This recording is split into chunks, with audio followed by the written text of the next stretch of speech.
को तो कि भगवान वंदनीय है, ये पूज्य हैं, गुरुपुत्र हैं, ब्राह्मण हैं, मैं कैसे हत्या कर सकता हूं?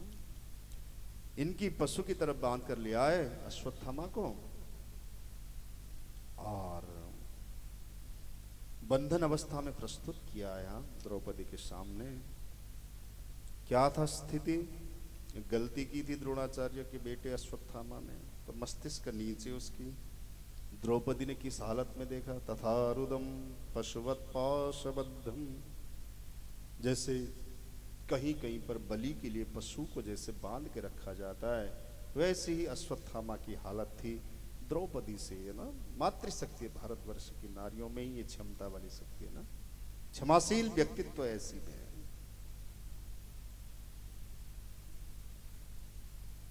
तो देखा द्रौपदी ने अवांग मुखम, मुंह नीचे कर रखा है अश्वत्थामा ने। गुरुपुत्र ने कुकृत्य किया है, फिर भी क्या करा उसने? कृपया नमामच, उनके चरणों में प्रणाम किया था। ये विशेषता। अब ऐसा हो जाएगा कि आपके बेटे को कोई मारे और आप उसके चरणों में प्रणाम करो? ये शौर्यता, ये शक्ति, ये कारुण्यता भाव माताओं के अंदर ही होती है। फिर बोली सबको कि वहा जचा सांध्यस्यो बंधना नयनम सती मुच्यता मुच्यता मेष ब्राह्मणों नितराम गुरु। किसने की ये दशा मेरे गुरुपुत्र की? इनके चरण में तो बंधन करने चाहिए, ना कि इनको बंधन अवस्था में डालना चाहिए, बांधना चाहिए। मुक्त करो तुरंत, छोड़ दिया जाए, चाहे कुछ भी किया हो इसने। अर्जुन ने कहा द्रौपदी यही तो वो हत्यारा है जिसने तेरे 5 पुत्र को मारा। कोई बात नहीं, छोड़ दो। बोले ये गुरुपुत्र तुम्हारे बेटे का हत्यारा, कुछ भी किया हो छोड़ दो पार्थ। अब एक बात बताओ, इसको मारने से मेरे 5 पुत्र जीवित हो जाएंगे क्या? बोले नहीं तो। अब देखो पांडव, जगत की एक मां पुत्र विहीन हो गई है, परंतु मैं दूसरी मां को इसको मरवा के पुत्र विहीन नहीं करना चाहती, नहीं कर सकती मैं ऐसा काम। अगर मेरे पुत्र मर भी गए तो आप लोगों का साथ है, 5 पांडव है, मेरे पति है, मेरे साथ है। परंतु इसकी मां कृपी है, द्रोणाचार्य जी तो जा चुके हैं, उनका कौन सहारा आया? छोड़ दो पांडव, मत रुलाओ दूसरी मां को। और जरा सोचो तो पांडव, पुत्र के रूप में पिता ही जन्म लेते हैं, आत्मज कहा है पुत्र को, हाँ, और पिता का रूप पुत्र माना गया है, तो यानी कि वही द्रोणाचार्य जी अश्वत्थामा के रूप में तो एक ही हुए ना, तो इसलिए इनको प्रणाम करो, ये गुरुपुत्र हैं तुम्हारे गुरु के रूप में। मुक्त करो, क्षमा करो, तुमने अपराध किया है। रोने लगी वहां पर। अर्जुन भी रोज सोच रहा है कि क्या करें, हम फंस गया समस्या में। गुरु के उपकार भी बहुत है अर्जुन के लिए। अभी मैं बता रहा था ना ब्रह्मास्त्र की बातें। बेटे को केवल छोड़ना सिखाया, शिष्य को संभालना भी सिखाया, ये विशेषता। तो ये दया की देवी है माताओं, द्रौपदी जो है दया की देवी। द्रौपदी का मतलब दया की देवी। और इसीलिए शायद भगवान ने द्रौपदी को कृष्णा यानी कि अपना ही नाम दिया है। कृष्ण भगवान है तो कृष्णा द्रौपदी। अपनी बहन सुभद्रा को भी नाम नहीं दिया, परंतु इनको दिया है कृष्णा। कृष्ण भी हमारे दया के देवता हैं। बहुत विशेष बात। तो यहां पर बताया मुच्यता मुच्यता में से छोड़ दो, छोड़ दो। मारोगे तो ब्रह्म हत्या लगेगी, छोड़ देना ही उचित है। अब अर्जुन के लिए समस्या, छोड़ते हैं तो उनकी प्रतिज्ञा नष्ट, नहीं छोड़ते हैं द्रौपदी के प्राण जाने पक्के हैं। यहाँ पे करें तो क्या करें? अब ब्रह्म हत्या का पाप भी लगेगा। अब समझ में आ रहा है अर्जुन को, मारा तो नहीं। अर्जुन ने युधिष्ठिर की तरफ देखा तो उन्होंने भी द्रौपदी के सुर में ही सुर मिला दिया इस घटना में कि ठीक है, जो द्रौपदी कह रही सत्य है, तो धर्म के साथ देते हैं, धर्म है तो। युधिष्ठिर तो कहा छोड़ दो, गुरुपुत्र है, प्रणाम करो। और भीम की तरफ देखा, अरे छोड़ने की बात ही बेकार की है। भीम को तो क्रोध आता है ना, आप जानते हो। अर्जुन इतनी देर तक परेशानी होते रहे। अब भीम ने कहा देर क्यों कर रहा है, जल्दी से तलवार निकाल और दो टुकड़े कर छुट्टी, कहां चक्कर में पड़ा है, हत्यारा है ये, खत्म कर दो। अब दोनों बड़े भाई की अलग अलग बातें करे तो क्या करें। हाँ, किसकी बात माने। कृष्ण की तरफ देखा उन्होंने। अब अंतिम में दुनिया का कोई ऐसा ताला नहीं जिनकी चाबी मेरे ठाकुर के पास ना हो। टेढ़े से टेढ़ी चीज को सीधी कर देते हो। बहुत ज्यादा सीधा भी पसंद नहीं है, इसलिए टेढ़ा ही करके देखते हैं हमेशा, उनकी विशेषता है। तो कृष्ण ने कहा अर्जुन आतताई को मारना ही चाहिए। जो आतताई है यानी कि जो हत्यारा है उसको मारना ही चाहिए। भीम ने कहा ये हुई ना मेरे मतलब की बात। वाह क्या कहने का नहीं है, पहली बार मेरे मतलब की बात है। फिर कृष्ण ने कहा लेकिन आतताई हत्यारा या अपराधी ब्राह्मण हो तो उसे मारना नहीं चाहिए। अब युधिष्ठिर कह रहे हैं ताली बजा के, अरे वाह भीम तुम्हारी तो गई बात, अब मेरे फेवर में आई है। अब है ना कन्हैया की विशेषता है, सबके फेवर में बात कर देते हैं कहीं ना कहीं, और अंतिम में अपनी चला के सीधा गाड़ी को आगे ले जाते, ये विशेषता है। अब अर्जुन ने सोचा ये तो भैया दूध और दही में दोनों में बराबर रूप से नजर आ रहे हैं, हाँ करें तो क्या करें इसमें। बोले मेरे बस में नहीं इतनी गूढ़ बातें समझने की, सीधा सीधा बोलो क्या करना है। बोले सुनो अर्जुन, पर मारना तो चाहिए। देखो ब्राह्मण को, अगर आतताई ब्राह्मण अपराधी ब्राह्मण हो, मारना तो चाहिए, उसको सिर छेदन करके नहीं, अभी तो शिखा छेदन करके, हाँ चोटी काट के यानी कि।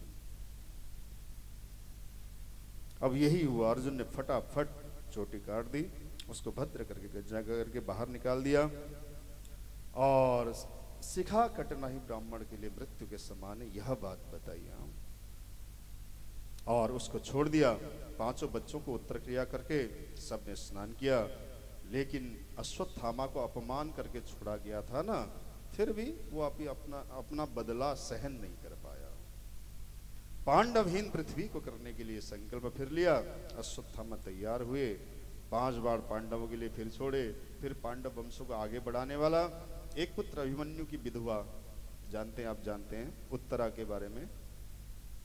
अब महाभारत में घुसेंगे तो बहुत मजा आता है, इंटरेस्टिंग कहानियां हैं, बहुत सारी चीजें। इसके लिए अभी 18 पर्व की महाभारत के लिए 18 दिन की कथा रखेंगे, है ना, तभी पता चलेगा। महाभारत बहुत बढ़िया है, बहुत बढ़िया, सुनोगे बहुत ही आनंद आएगा इसमें। तो उत्तरा का प्रसंग आया यहाँ पर। अभिमन्यु को तो जानते होंगे ना, अभी चक्रव्यूह का सीन अभी महाभारत में भी दिखाया था कुछ समय पहले। जो अच्छे अच्छे सीरियल देखते हैं उन्हें पता होगा इस बारे में। तो उसकी अभिमन्यु की पत्नी उत्तरा की बात यहाँ हो रही है।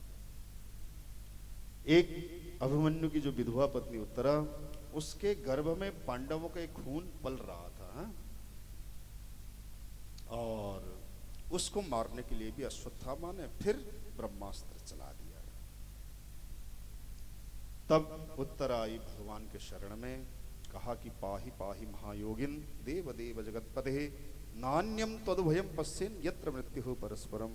देखो भगवान के शरण में आई, बड़े बड़े उसके श्वशुर इत्यादि खड़े थे, वहां पर उनके शरण में नहीं गई।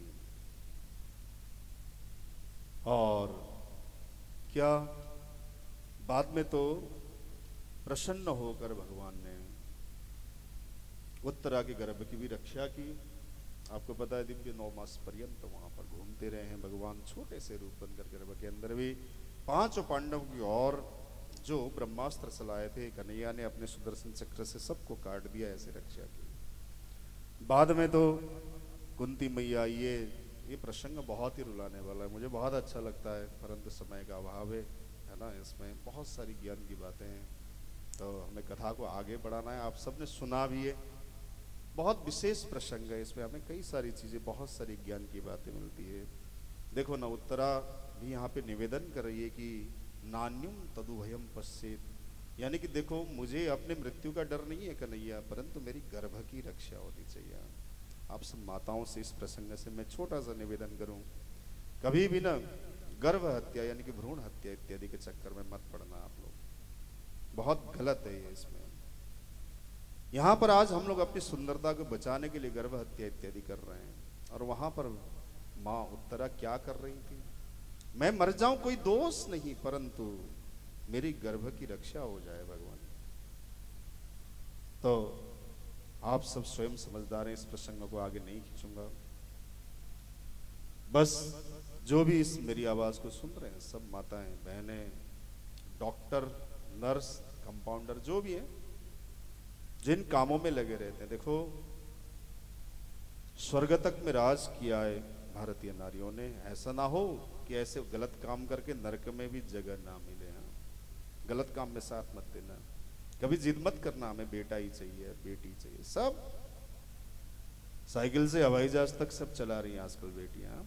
कितनी महिमा है भारतीय नारियों की। बस इतना ही निवेदन। बाद में तो कुंता माँ ये और उसने कहा कि प्रभु मुझे दुख ही दुख दो आगे, क्योंकि जब भी मेरे पास दुख हुआ है तब तुम आए हो। विपदः सन्तु न सत्व तत्र तत्र जगद्गुरो भवतो दर्शन यस्मात् पुनर्भव वर्षनमा। और ध्यान दो, दुख का मतलब भी क्या? कहा हनुमंत विपत्ति प्रभु से। सुंदरकांड में पहुंचे, हनुमान जी ने भी कहा जब तब सुमिरन भजन न होया, विपदः सन्तु न सस्व तत्र तत्र जगद्गुरो। विपद विस्मरणम विष्णु संपन्न नारायण स्मृति। विपत्ति क्या? भगवान का स्मरण भूल जाएं अगर हम, तो वह विपत्ति। और भगवान नारायण का स्मरण हृदय में हो जाए वही संपत्ति है ना। इसलिए तो ज्यादातर मैं भगवान के नाम संकीर्तन इतने अच्छे अच्छे नाम को उच्चारण करवाते रहता हूं हमेशा। बाद में तो स्तुति करते हुए माँ कुंती ने भगवान से दुख ही दुख मांगा है। और कुंती ने कहा कि अथ विश्वेषु विश्वात्मन विश्वमूर्ति सुकेशुभे स्नेह पाशुम छिंद्रिणम पांडुसु विष्णुसु। प्रभु बहुत उलझाया आपने मुझे इस जगत में। अब मैं वृष्णिवंश और कुरुवंश का दोनों के पास से मुझे मुक्त कीजिए, मुक्त कीजिए। मैं अब आपके पास ही रहना चाहती हूँ। और ये स्तुति भाग बहुत ही सुंदर है। बाद में तो ये प्रसंग यहाँ पर समापन करके एक बात और आती माताओं। एक बार धर्मराज को महाभारत के युद्ध के बाद की बात, युधिष्ठिर को बहुत अशांति महसूस हुई, तो कन्हैया ने सबको लेकर, युधिष्ठिर इत्यादि को लेकर गए। भीष्म पितामह अभी मरे नहीं है महाभारत के युद्ध के बाद भी। इच्छा मृत्यु का वरदान था ना, तो जो सूर्य नारायण उत्तरायण होते हैं तब जाएंगे, तो उस समय लेकर गए सब कन्हैया इत्यादि। कन्हैया युधिष्ठिर को लेकर वहां पर गए हैं, सब अर्जुन को लेकर गए रथ सजाकर। और तरह तरह की हमारे भीष्म पितामह जी ने मृत्यु सैया में लेटे लेटे महाभारत के दो एक पर्व के उपदेश किए वहां पर। स्त्री धर्म क्या है, दान धर्म क्या है, शांति धर्म, ये सारी बातें वहां पे बताइए। तो द्रौपदी रानी बोल पड़ी वहां पर कि बाबा जिस समय मेरे वस्त्र और केस दुशासन खींच रहा था महाभारत के समय पर, उस समय इतनी सारी तुम्हारी ज्ञान की बातें कहां थी जो आज तुम मेरे सामने प्रस्तुत कर रहे हो। तो उन्होंने समझाया कि बेटी मैंने उस समय पापी दुर्योधन का अन्न खाया था। हाँ, अब जो अर्जुन ने मुझे तीर मारा है ना, उस तीर के रास्ते वो अन्न का जो ताकत, तत्व, नमक सब निकल चुका है। अब मैं दिव्य जीवी हो गया हूं। मेरा भाव अब भी ऐसा ही है, मेरा भाव तब भी वैसा ही था। तो देखो माताओं, अन्न और जल, नमक बड़े हिसाब से सोच समझ के ही खाना। किसी गलत आदमी का अन्न खाओगे तो कुछ गलत भी हो सकता है। भीष्म पितामह जैसे बच नहीं पाए, आपकी मेरी क्या औकात है कि जो बच जाए। तो भागवत के ऐसे हर एक प्रसंग कुछ न कुछ ज्ञान देते हुए हमें आगे बढ़ते हैं। बाद में तो भैया अंतिम समय आए और वहां पर कन्हैया की इन्होंने भी स्तुति की है। बस क्या बताएं, कन्हैया वहां पर उनकी स्तुति सुन दी। बड़े विशेष है भीष्म की स्तुति भी। भीष्म स्तुति होने के बाद काफी समय तक, बाद में तो युधिष्ठिर जी ने वहां पे राज्य किया। और एक दिन राजा युधिष्ठिर को थोड़ा कुछ अपशकुन से दिखाई देने लगे जब प्रसंग जैसे आगे बढ़ा है। तो द्वारिका कृष्ण भगवान जा चुके थे उसके बाद, तो आप जानते ही हो इस कथा को। अपशकुन होने लगे, गौशाला में गाय रो रही हैं, कुत्ते बेवजह भौंक रहे हैं, इधर उधर रुदन कर रहे हैं। तो अपने अर्जुन भाई को भेजा द्वारिका, और बस क्या बताएं माताओं, उसके बाद की जो लीला है, जैसे अर्जुन को भेजा ना द्वारिका में, तो काफी समय बाद अर्जुन वापिस नहीं आए। सोचा कि आखिर क्या बात है, कुछ समय रुकने को कहा था, परंतु एक दिन जब अर्जुन आए तो बड़ी दुर्दशा वाली स्थिति हुई वहां पर युधिष्ठिर जी की। वो तेज खत्म अर्जुन का, एक टंकार से पूरे कौरवों का मान मर्दन करने की जो खूबी थी वो भी खत्म। अब युधिष्ठिर ने पूछा, अर्जुन क्यों, कैसा क्या हो गया तुम्हें, क्यों इतने परेशान हो रहे हो, क्या तुमने अपने भोजन करने से पहले जिनको भोजन देना चाहिए, स्त्री लोग, बच्चे लोग, अशक्त जन, बीमार, उनसे पहले भोजन किया था क्या? किसी धर्म मार्ग से तुम पदच्युत हो गए हो क्या? क्यों परेशान हो रहे हो? अर्जुन बोले नहीं, रोते रहे। अंतिम में तो क्या बताए माताओं, इस तरीके से कई सवाल पूछने के बाद